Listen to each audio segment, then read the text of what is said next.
अपनी कमाई को निश्चय खाने पाएगा, तू धन्य होगा और तेरा भला ही होगा। शनिवार 21 नवंबर 2020।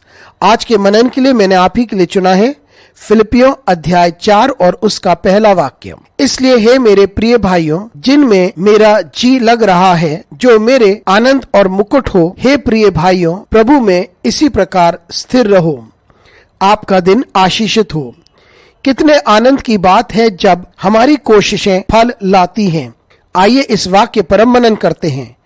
आज की सुबह का विषय है हमारी कोशिशें और हमारा मुकुट। पौलुस फिलिपियों के लोगों से बात करता है और वे उनसे मिलने की इच्छा रखता है और वे उनसे मिलना चाहता है। वे उनको प्रोत्साहित करता है, उनसे बात करता है और परमेश्वर के वचन से उन्हें ताकत देता है। और जिस प्रकार से वे उन्हें संबोधित करता है वह कितना अद्भुत है। वो उन्हें अपना मुकुट और अपनी खुशी कहता है। ये वे लोग थे जो उसकी सेवकाई और विशेष कार्य के द्वारा परमेश्वर में जोड़े गए थे। वे उनको लेकर इतना हर्षित था कि उसने उन्हें लिखा, आनंद मनाए और उनको प्रोत्साहित किया ताकि उन्हें बलशाली बनाए, ताकि वे परमेश्वर में दृढ़ खड़े रहें। पौलुस फिलिपियों के लोगों के साथ एक अर्थपूर्ण संबंध रखता था। वो इसके बड़े करीब थे और पौलुस उनको अपनी खुशी और अपना मुकुट बुलाता था। मित्रों, हमें भी कार्य के लिए बुलाया गया है और जब हम अपने विशेष कार्य को करते हैं, हमारे हर्ष का कारण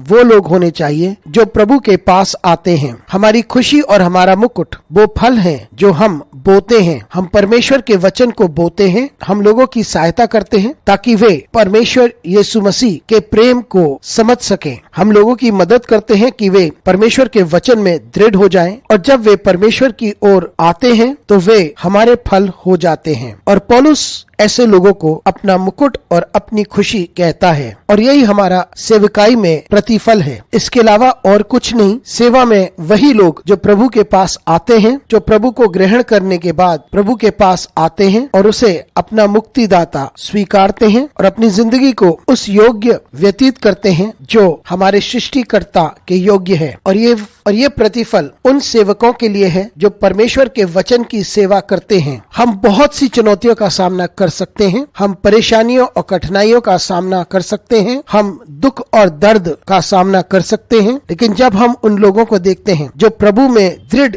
खड़े हुए हैं तो वह हमारे लिए एक खुशी का कारण बन जाता है और उस मुकुट को हम पहनते हैं। वे जो प्रभु में आते हैं, वे जो प्रभु के शब्द को सुनते हैं, वे जो हमारे द्वारा प्रभु के पास आते हैं और प्रभु के शब्द को सुनते हैं ताकि हम यंत्र होते हैं जो परमेश्वर के सुसमाचार को बांटते हैं। तो ये कितना अद्भुत है जब हम एक यंत्र के समान परमेश्वर अपनी महिमा के लिए इस्तेमाल करता है। हम इस बात को अवश्य याद रखें कि जब हम कार्य करते हैं और लोग परमेश्वर की ओर मुड़ के आते हैं, वो हमारा मुकुट और हमारी खुशी बन जाते हैं। अनुग्रहकारी परमेश्वर स्वर्गीय पिता हमारी सहायता कर ताकि हम अपनी सेवकाई का आनंद उठा सकें, क्योंकि जो लोग तेरे पास मुड़ के आते हैं वही हमारी खुशी और हमारा मुकुट होंगे। हमारी सहायता कर ताकि हम सेवा कर सकें। यीशु मसीह के नाम से मांगते हैं, आमीन।